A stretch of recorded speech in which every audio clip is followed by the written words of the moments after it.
Oh, excuse me. Galimera, Galimera, Galimera. I just sneezed there, literally seconds before coming on.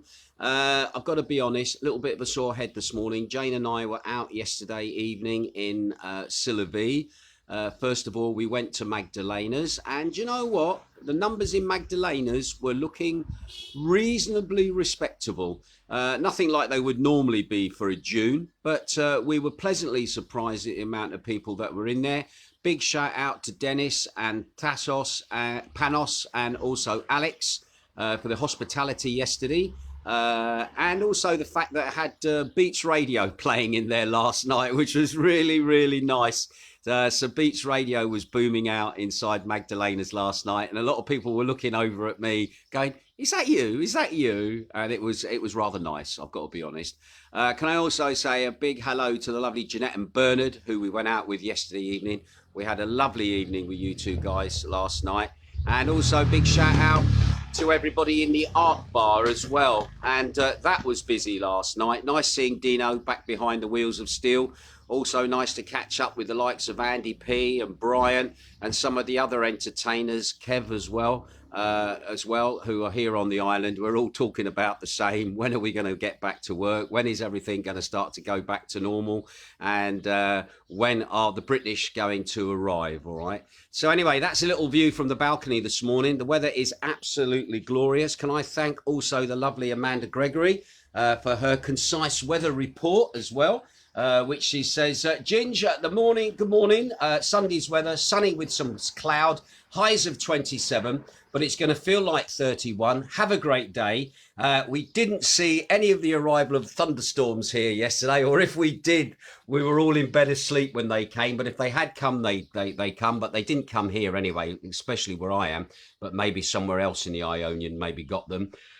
I've also been told to say a big hello to lovely Steve Hinkling.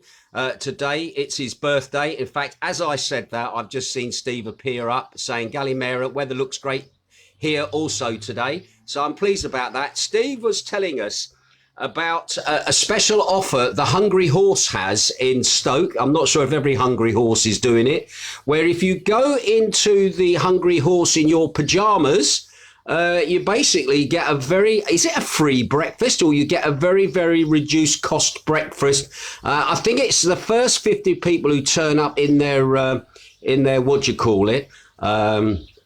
In their pajamas into the Hungry Horse and have your breakfast in your pajamas, you get like a free breakfast or something. But he was on steak and egg and chips or something for his breakfast the other day. And because it's his birthday, he's gone back to the Hungry Horse. I'm not sure if he's in his pajamas. He says they've got a fantastic new menu. So anyway, I'm pleased. And if he's wondering where Hungry Horse is, it's a brand of eating houses in the UK. So again, he says, yes, thank you. He says, yes, free this weekend. Bless him. So he's been out in his pajamas having his breakfast.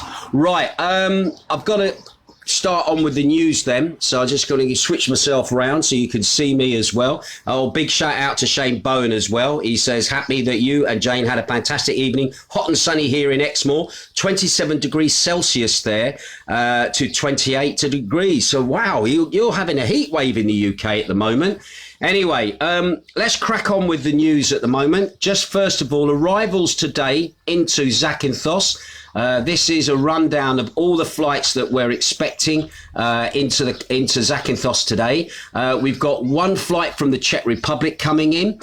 We've got one from Lithuania coming in. We've got two flights from Germany coming in. One flight from Corfu coming in. Two flights from Italy coming in. One flight from Bucharest coming in. Three flights from Amsterdam coming in. Two flights from Athens, and also one flight from Poland. So all in all, it's pretty busy day down at the airport. And in the past, normally a Sunday was a very busy day when Thomas Cook was operating. It seemed to be the day that everybody seemed to arrive was a Sunday. People like to start their holidays on a Sunday and then obviously go back the following Sunday. You feel like you've had 7 days then. But so again, we're still waiting for the Brits to arrive. Thank you to those people who come and saw me last night from England. I'm not sure if they'd come on the flight yesterday. There was a British Airways flight came in. I never did get to the bottom of that flight, whether it actually did arrive, but I did see quite a few people from the UK who've basically decided just to come out and sit it out for 90 days and see what's going to go on. But anyway, thank you. I cannot remember your names after last night. I really do apologise. But thank you for coming to me and having a chat with me last night. I greatly appreciated it. And thank you for your support of the podcast as well. Right. OK. Now, the COVID numbers in the last 24 hours here in in Greece. COVID is down actually, which is great. 591 new infections, which was down from 791 on the previous day. There were 2 cases identified at checks into the country. That was slightly up from the 1 on the other days. Now, according to the national stats yesterday, people have been sending me information saying, oh, yes, you can find the national stats for locations and islands. But at the moment, some of the news sources are not being very specific as to where infections are at the moment. And I've also noticed now that the press now, local press and mainstream media press, are only now giving regions where they have a double-digit infection, all right? So if you have, obviously, more than 10 infections, then they will print the region that has that. Good news is Zakynthos, again, according to local reports from the local health here, they said they've had no cases at all. And the 10 regions that have actually had infections, I'm not going to go through all of the regions, but I'll give you some idea. Thessaloniki has 62, Ionia has 10, Lazarus has 19, Maxina has 10, Rhythmos over in Crete has 11, Corfu has 13, Eva has 20, and Arcadia has 11. So again, the numbers, the only one with a high amount of numbers has been Thessaloniki with a 62. Anyway, when it comes to deaths at the moment, deaths have risen from my last report. I did report last time we'd had 11 new deaths across the country. That number has gone up to 21 since yesterday. That now brings the total death toll since the pandemic started to 12,381. Again, all of those people passing away were 96.4% of them had underlying health conditions or were over the ages of 70 as well. Now, when it comes to ICU incubations at the moment, that number is down. Okay, 375 on the previous day. Today, 360, of which 231 are male and 129 are female. Right, so there you go. Those are the scores on the doors in regards COVID infections within the last 24 hours across Greece. Today's news then, going to be interesting. Some very interesting news being going on at the moment here on Zakynthos. It seems it was another long and busy day in the Zakynthos court yesterday, with apologies being given to the court by the men involved in the murder case of the 37-year-old hotelier, Christina Kloutsinioti, who was murdered in June 2020 in Agiostosis. Anyway, what is known at the moment, what has come out from the court, is that a 39-year-old man out of the 7 arrested in total for the murder that have been held, and they're all been giving their apologies to the court. It's been decided with the consent of the investigator and the prosecutor that the man is now to be held in pre-trial detention. Basically, he's going to go into remand, as we would say in the UK. Now, he started giving his apology to the court. Now, this is incredible. He started giving his apology to the court at 1 o'clock in the afternoon on Saturday, and his apology did not finish until 8 o'clock that evening in the court. Now, the investigator and the prosecutor were not convinced by the defense allegations. The alleged perpetrator of the murderous attack was then decided that he would be detained in what they call temporary detention, or we would call it in the UK. He was then put on remand. Now, the charges against him are for manslaughter with intent, attempted murder by conspiracy, and also conspiracy and for the violation of the law on regards weapons. And I will come on to that in just a tick. Anyway, this 39-year-old is going to remain in custody in the Zakynthos police station under the control of the Zakynthos police, and it is likely that he is to be transferred to a mainland prison at some point. Also as well yesterday, from the court case in the court yesterday, it was also revealed, and this has also been published in the local press as well, that 2 Kalashnikovs AK-47s were found in a warehouse of a relative of the accused in the case of the death contract in Zakynthos. According to information, the police in Pyrgos, which is out on the mainland in the Peloponnese, they investigated an old warehouse belonging to the father-in-law of the main defendant involved in the case of the murder of the wife of the businessman Dimis, and they located 2 AK-47 assault rifles in this warehouse. Now, the weapons, according to information, are being transported to forensic laboratories, and according to the local press, the whole case now takes another dimension now, as those weapons are going to be investigated to find if those weapons are linked to any other criminal activities, and that's where the report ends. So at the moment, as far as I'm aware, the apologies to the courts are still going on with the it says 7 men, although there was supposed to be sorry, it says 7 people, although the press initially said 6. It then went to 7. There was then talk of a retraction of an arrest warrant for a businessman over in Monaco that the police wanted to speak to as well. But at the moment, as far as we're aware, there is still obviously the apologies going to the court here in Zakynthos amid very tight security. So we'll keep our eyes on that story, and if you hear any more, trust me, you'll be the first to know. Right.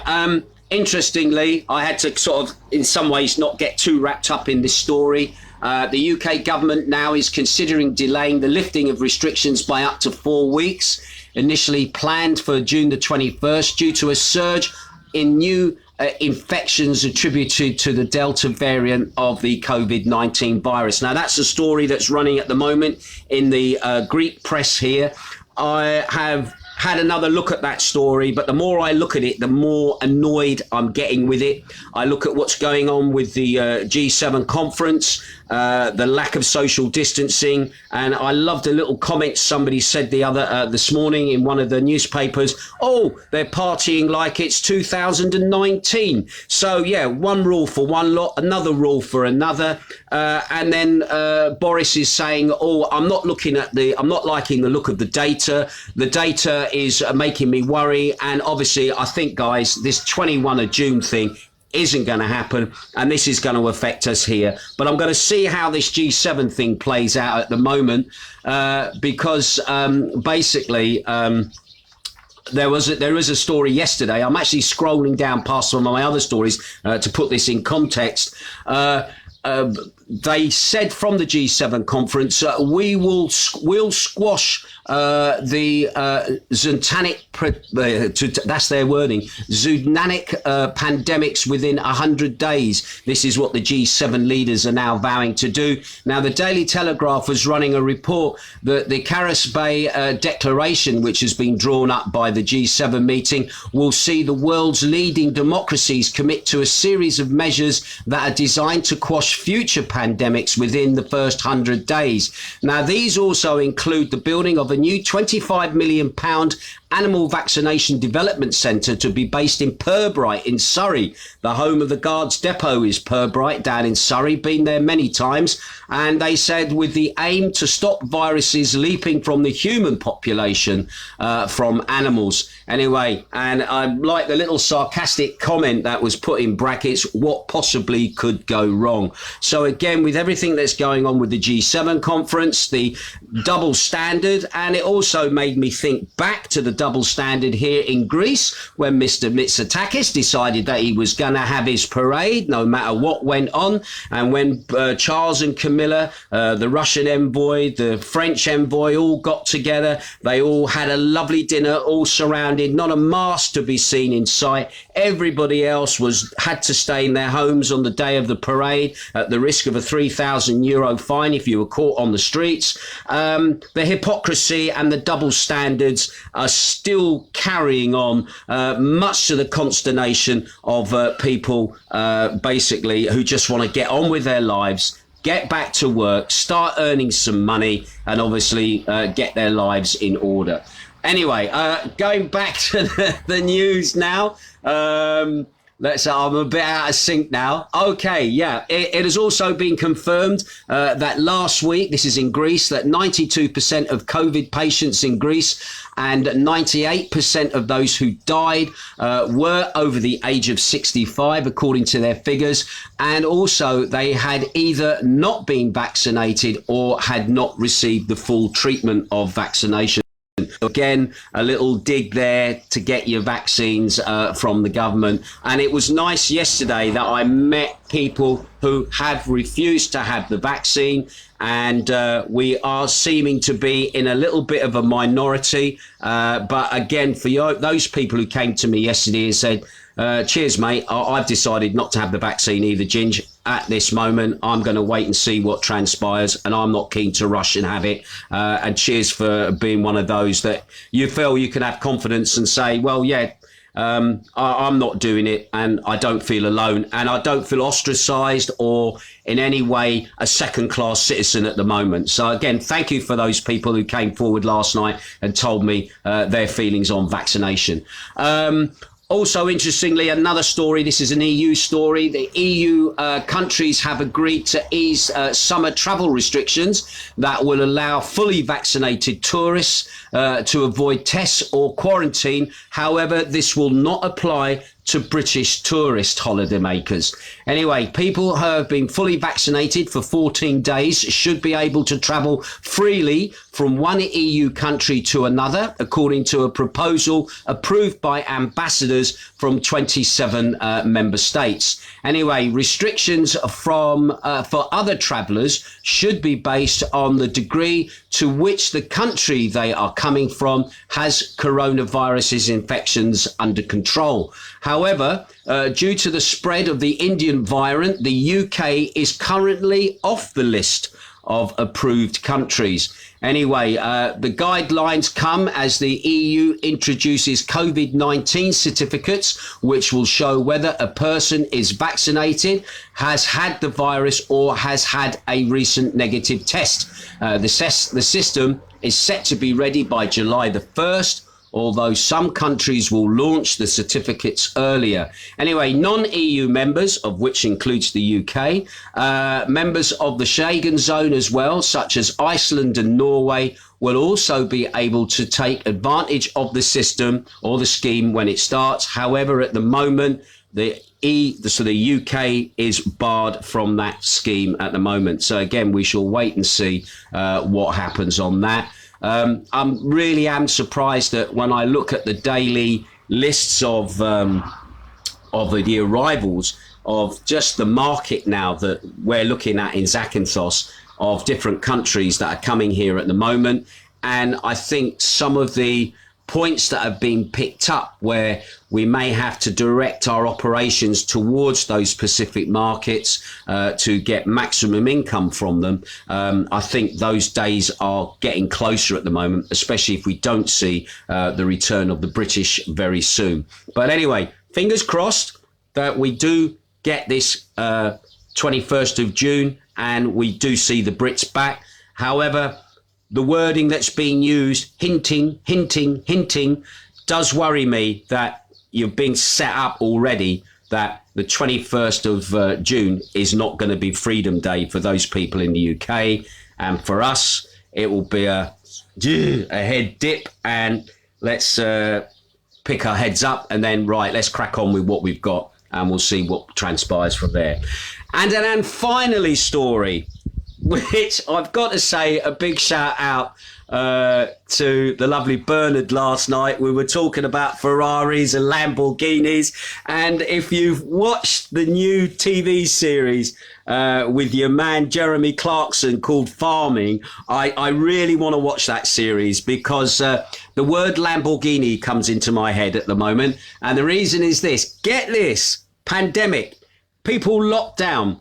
Lamborghini has almost sold out its whole entire stock of cars. Yep, that's right. Despite the lockdown, despite nobody having any money, supposedly, Lamborghini has reported that it is almost sold out almost all its cars post a lockdown spending spree, which after spending a year at home, some people have decided to buy themselves a treat, such as a nice luxury car. This is the report in the Telegraph, actually. People saying, you get a lot of news from the Telegraph, Ginge. Apparently, this year's supply of Lamborghini cars is almost sold out. Anyway, Lamborghini announced it was set for its second strongest growth this year, despite being forced to shut down for 2 months due to the coronavirus. Bloomberg reported that the Italian supercar brand had sold out 10 months worth of its annual supplies. And the CEO, Stefan Winkelmann, said at the Milano Monza Motor Show, despite a 2-month shutdown due to the pandemic, Lamborghini ended 2020 as its second best year ever.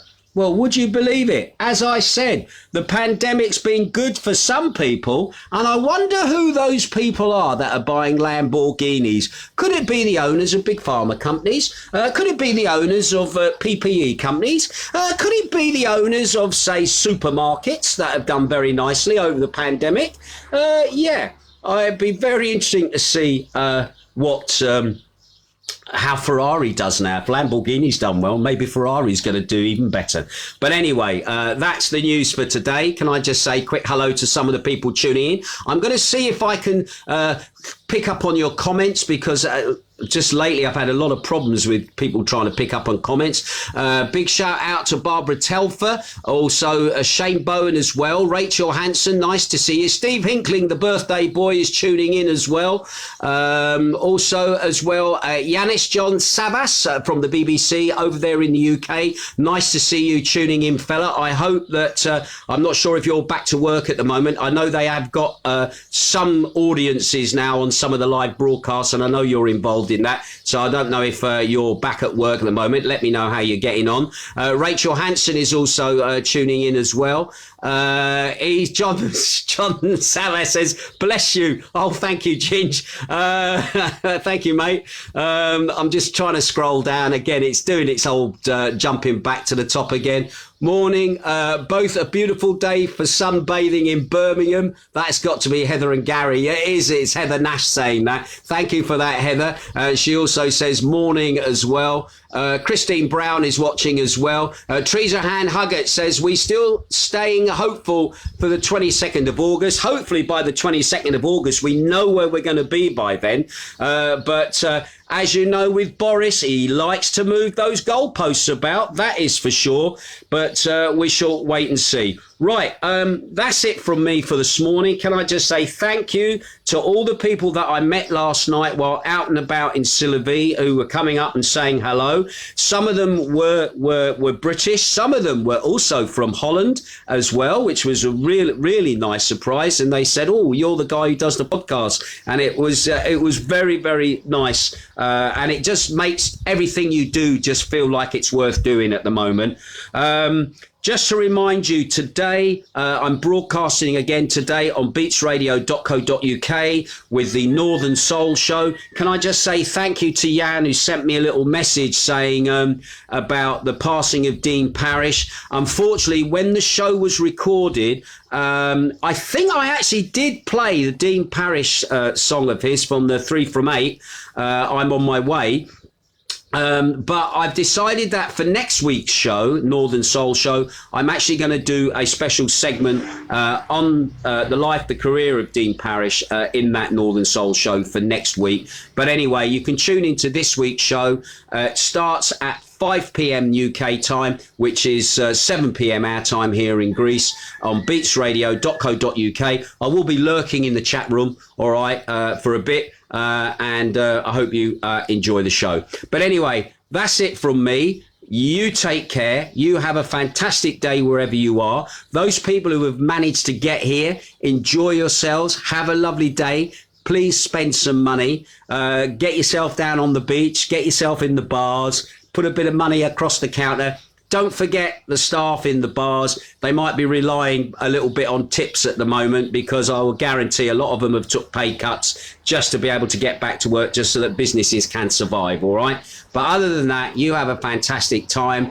Thank you for the comments, and I will speak to you again. I see a hi, Ginge, with a couple of Wales flags. Oh, well done to Wales yesterday in the football. Absolutely awesome. You might have drawn, but hey, you look good. Wales look good. And that's going to be a game and a half when England play Wales. That's going to be a corker of a match. Also, as well, don't forget, England's playing Croatia today. And I'm sure you'll find that game on in bars everywhere. Magdalena's, we're shut by then, I think, at the time. But anyway, it'll be on in bars everywhere around. So if you want to go and support the football, the Euro. Oh, and the other thing as well, there's no quarantining for people going to Euro matches. So again, there's a double standard hypocrisy going there as well with the football, but I'm not going to get into that. It's good to see the football is back as well. And Ian Booth, no, you're not invisible, Boothie. I can see you lurking. All right, that's a message that's just come up. I better go because I'm rambling on now. Anyway, you have a good day, and I'll catch you later. Ta-ra.